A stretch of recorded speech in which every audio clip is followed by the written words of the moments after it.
Welcome to the Note Investor Podcast. We'll guide you through the ups and downs of note investing and teach you all about the nitty-gritty details of the business that other people won't talk about. Your host, Dan Deppen, is a former aerospace engineer and product manager who transitioned away from cubicle life to full-time note investing in 2018. Our website is www.fusionnotes.com, where you can subscribe to this podcast, comment, and find links to other information on note investing. All right. Hey, everyone. Welcome to the Note Investor Podcast. I'm your host, Dan Deppen, and today joined by Shante Duffy from BIFI Loan Servicing. Shante, how you doing? Great. How are you? Good. Well, it's great to see you. We haven't caught up in a long time. So, mostly got to know you, several years ago now from a past life. So maybe we can just kind of jump right in. Tell us a little bit about what you got going on these days. So these past few months, I kind of partnered up with a few people and decided that we should start our own servicing company. So I've been working very hard. Well, we've all been working very hard to make sure that this, kicks off from the ground up. And the whole point of this was, being in this space, I understand a lot of the pitfalls, frustrations, confusion that investors have when it comes to dealing with servicers. As I always say, and I think this has become my motto, servicers are the bad guys in this space. Nobody really likes us, but you need us. I live by that. There's so many different ways. I mean, there's still the general laws that everybody follows as a servicer, but every servicer does things a little bit differently. And as an investor, there's a lot of frustrations when you have loans with several different servicers and you like one thing about this servicer versus another thing about this. And from what I had gathered in my 8 years of just being in this industry was, okay, why can't we just create one that appeals to every investor? And being in the space that I was in, speaking to investors all the time, I always heard about the issues they were having. Some of them were very valid. Some of them were a little, unrealistic.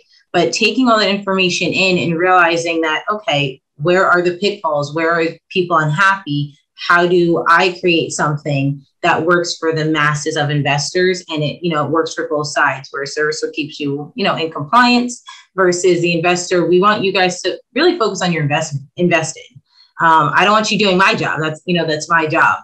And I've kind of spent a lot of time talking to a few different vendors, realizing where some of the pitfalls are, such as escrow, REO management, property preservation, things like that, force-based insurance. I've spent a lot of time these past few months working with different vendors where that's their specialty. So why not have them help us, which in turn help you? Therefore, you're not putting in so much legwork and you can focus more on taking down some more notes, and we can make sure that everything else is covered on the day-to-day servicing side. So that's really how I came up. Yeah, that makes sense. I mean, I know for me, like one of the big frustrations has been I've used a lot of several different servicers. Yeah, and they all kind of have different rules and expectations, as far as like how FPI works or what things I need to do and what things they're going to do. And then I've experimented with some that are supposed to be more, just kind of all inclusive, full service. And then they always end up dropping the ball. So I end up like following up. Yeah. And that's because of stuff like that. That's exactly why I was like, okay, well, I'm not a force-based insurance expert, but there are companies that's all they do. So to partner up and be able to join some forces to make sure that the ball doesn't get dropped on the servicing side. Not every investor is proactive either. So there's times where people are finding out ahead of the game, but then there's times where months and months and months goes by. And then you have an investor that's a little upset. You have a lender that's like, well, I expected this to be getting done. No one said anything. It just so happens that you might have heard something, might have gone to a conference, or you just happen to look and you're like, wait, this doesn't make sense. Or an issue comes up. And then there's, a lot of disconnect, and communication is really, really important for me. And I know how important that is for investors as well. So making sure that that's open and out there and the honesty and transparency is there. That's what I'm here for. And that's what I want to make sure that investors were getting and receiving. And, I want them to be comfortable with talking. I love feedback. And the perks of starting this from the ground up is that there was nothing. So everything we have, we're building. And it's been so much fun to do. A lot of hard work, but we couldn't be great without the hard work. Yeah, I'm curious what that process is like, because as a guy who went to business school and kind of an entrepreneur, like that thought has crossed my mind in the past. It's like, I have problems with all these servicers. I should create my own. And then I got about 5 minutes into thinking about it. I was like, no way. That's way too challenging. I'm not going to touch I'm not going to lie to you. This is probably the hardest thing I have ever done, but it also is going to be the most rewarding. I love this space. I love this industry.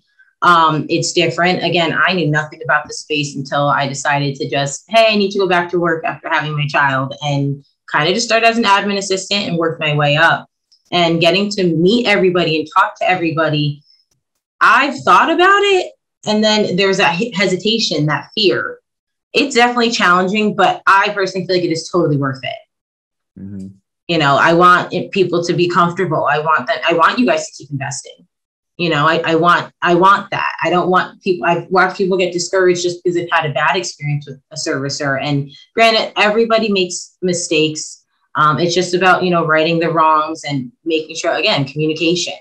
That's really the most important. And that's kind of where we came from. And the best part of this is that I have partners in this space that are investors. So when they don't necessarily have so much of the servicing knowledge, that's kind of where I come into play, because that's my strong suit. But I'm not as big of an investor as you guys are. So having kind of the two minds work together, that's how we've gotten to this point. Mm-hmm. And what the heck is the licensing process, right? Because one of my perceptions was that you kind of have to get individually licensed in every state that you want to operate in. So have you gone out like to all 50 states, or are you kind of picking an area to start? We're picking, but we do want to, we're kind of just going, we have a few of them now. We still have some pending. That's probably been the hardest part of this entire process. You do have to go state by state individually. There is a checklist. There is information you have to provide to them. Then it's a waiting period, which is out of our hands. And of course, we're following up as much as we can without being too annoying, off the strength that, we do want to get approved. You do want to get licensed, but we understand we're not the only company out there getting licensed. So it is a state by state process. We kind of went after the states that we see investors buying in a lot first, and started branching out from there. We want to make sure that, the investors that I know and that my partners know, were especially the people who provided feedback on their servicing experiences. We wanted to make sure that we open the doors for them as well, and they can at least try us out and, again, provide us some feedback with what they like, what they don't like. I love suggestions. I want your opinions. I want to be the best that we can be for you. So we're taking down one state at a time. It is definitely a process. It's just a lot of paperwork, to be 100% honest with you, and just submitting them. It's not too hard, but we're taking it one step at a time. And again, we have a whole bunch of licenses pending and so many more that we still want to apply for. But we started out with just a few, and we've gotten approved in a few states as well. Oh, that's great. Yeah, I can't imagine what that process is like. I know for me, I struggled just to get deeds recorded and assignments recorded. So I can't imagine trying to get that sort of license. So like, what are some of the expectations that investors have when they sign up with a loan servicer? I think the biggest is transparency and communication. That's number one. But I also think a lot of investors get into this space, and whether they're going to a program, whether they learned on their own, however they get into this space, I do feel that they have expectations of a servicer to kind of handle everything regarding their note from start to finish. Now, that's not 100% true, but I understand why investors think that way and why they feel that way. And a big reason is the fact that as a servicer, your job is to, process payments, send statements, late notices, keep the loan in compliance. But that's really simple on, a performing loan. We also deal with a lot of non-performing loans. Investors buy non-performing loans. The goal is to get them re-performing for the most part. So where a lot of the disconnect that I've heard about is on that loss mitigation side, and making sure that their asset is protected, which is where force-based insurance comes into play, making sure that they have somebody communicating with their borrower, but then also relaying the message back to the lender. As a servicer, we don't have a say in what happens to each loan. We can only give you options. You as a lender have to make that decision. I've seen lenders who've boarded loans with servicers and just walked away. That doesn't work. You can't walk away. Servicers don't have that right to make decisions with your borrower on your investment on their own. So when everyone's talking about, basically working as a team, that's really where a big focus is for us. Work as a team. We work for your instruction. Within realm of what we do, we work for your instruction. So I can't just offer a borrower a loan modification because I feel like it. It has to come from you. And you have to approve every step of the way.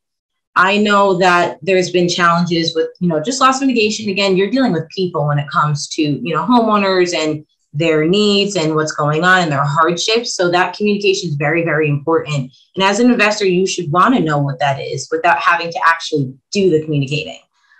That's what your servicer's for. You shouldn't be talking to your own borrower unless you're licensed and trained. That can cause you a huge mess of problems that, trust me, none of you guys want. Keep yourself safe at home, working with your investments. But the communication is the biggest point. And then knowing that you have a team or a company that you've hired, you're technically our client, that you can rely on to help with any pitfalls, help with the struggles of dealing with the borrower, help with if you have to take the route of foreclosure. Make sure that we can coordinate that for you. We can use any attorney that you would like of your choice. If you don't have one, we'll refer one to you. But we keep everything in one spot. If you need help with deed recording and assignment recording, that's what we're here for. It is challenging. It is difficult. Every county is different. Every state is different when it comes to things like that. The process is all around the same, but there are things that investors, I think, should be able to rely on their servicers to help them with so that they can genuinely focus on their investment. And a lot of the paperwork and what a lot of people like to call the grunt work should be done by your servicer. That's what you're paying them for. Yeah, exactly. Yeah. And for me, it's been, just hit or miss depending on the servicer. And then also I find it ebbs and flows over time. Like as people come and people go, like I've had, and not just servicers, but like other vendors I've worked with, they'll be great for a while and then they'll be terrible, but then they'll come back. We all do that. I think it just comes down to, every business is changing on their own. Everyone's trying to just keep growing. The cool thing about our vendors is they've kind of worked, some of them have kind of worked programs around us where they've never actually, they already exist. We know they exist. But when we're telling them what we need, they're like, we've never actually done that before. And we've spent a lot of time back and forth kind of building this program that works best for BIFI and our clients, but that the vendor has never done before. So we spent months going back and forth, creating something that works for our investors, but also works for that vendor and makes sense across the board. And also eliminates a lot of the, servicers are great at certain things, but not great at everything. And having to admit that definitely is a little difficult, but knowing that there are people who specialize in the additional things that investors need, that's where you kind of reach out and you lean on others for that assistance. And then you build this program that's robust and it's a win-win for everybody. Yeah, that's awesome. I'm especially curious about how you deal with like REO management and things like that. That's one of those things that just seems daunting because I know like with mine, every situation seems to be a little bit different. You've got different contractors in different areas. Yeah, it just seems like a challenge. Well, I've partnered up with an REO team that I think are actually amazing. Didn't know that they existed. I know that there's companies that do, but they almost do everything for you start to finish. And I know that that's a big challenge for a lot of investors where investing's not, even for you, it's not your full-time job. So it's hard to manage stuff like that, which is why you can still kind of keep it with us to help you with that. But I know a lot of investors get, a deed in lieu or they foreclose and they're kind of like, well, now what? And then tracking down contractors, real estate agents, property management teams. It's a lot of work. And if you're not familiar with the area, if you don't have a connection, we're all on Facebook asking for recommendations all the time. It's easier to kind of have things in one spot, in my opinion. I'd rather not have to take away and then have to go find on my own. Our job is to kind of help you, guide you, and do as much as we can. And I know a lot of investors kind of get stuck and they end up with these properties that are just sitting and they don't have it insured. They can't find an agent because, again, people buy loans everywhere throughout the entire country. Some places are cities like Chicago, and you can find a billion people to help you with the work. And then you have some, smaller areas, more spaced out, where there's not a huge population. It's hard to find whatever it is you need. It takes people to travel and things like that. So I always felt that once a loan, was foreclosed, I'm kind of like, well, what do you guys do? And then, you hear great stories. You're like, oh, I fixed it, flipped it, sold it, or you rented it out. But it's still the process to getting to that. And it's like, oh, I've always heard, oh, it was my fault because, between my kids and my family and my job, I couldn't stay on top of everything. So we're trying to eliminate a lot of that so that we can get your REOs managed however you actually deem fit. Yeah, I know for me, REOs can just become a massive time suck sometimes. And it's hard to explain like where the time went, but yeah, just all those little things and coordinating between different folks. It just it's a lot of work. An amazing number of hours. Like I've had like JV partners go, well, how much do you really have to do? It's like, well, this vendor does this and this vendor does that. It's like, well, maybe in theory, but in practice, yeah, it's just a lot of time. It's not that straightforward. It is. And I'd rather you spend your time on investing on more notes. That's really, I love watching investors grow. I love meeting investors who just get into the space. And I'm like, okay, I went to this program and I partnered up with these people. And I love the questions that they ask, but I love watching that in 3-5 years. I'm like, I remember when you didn't have a note. I remember when you had one. I remember when you got really upset and where you were scared and you're like, maybe this isn't for me. I like watching them grow, and I want everybody to continue to grow. So I want to make investing as a whole as painless as possible when it comes down to servicing. Yeah. So what are some of the things those newer investors should know that they might not going in, or like some, unrealistic expectations people might I feel like the number one unrealistic expectation for investors, and they don't have to just be new, because I feel like this happens overall. When loans get transferred, that is like the biggest, I want to say mess, but it really doesn't have to be a mess. What I mean by that is that there's a process for every servicer. It is regulated by law. There's no shortcutting. There's no jumping into emergency transfers. That's not how this works. There are rules that we still have to follow. And by letting borrowers know that their loans are being transferred, there's a process. So every servicer has their own. They're somewhat similar. We require lenders to fill out a servicing setup form. Mm-hmm. Once they fill out that servicing setup form, they are also required to provide digital copies of the collateral file. Those are the two things that BIFI requires in order for BIFI to even approve a goodbye letter coming from another servicer. So without those two items, that's the number one or two items that each investor needs to provide in order for a loan to start to begin being transferred to BIFI. I know other servicers require a little bit more, a little bit less, but whatever that's where investors, you have to actually put in some work.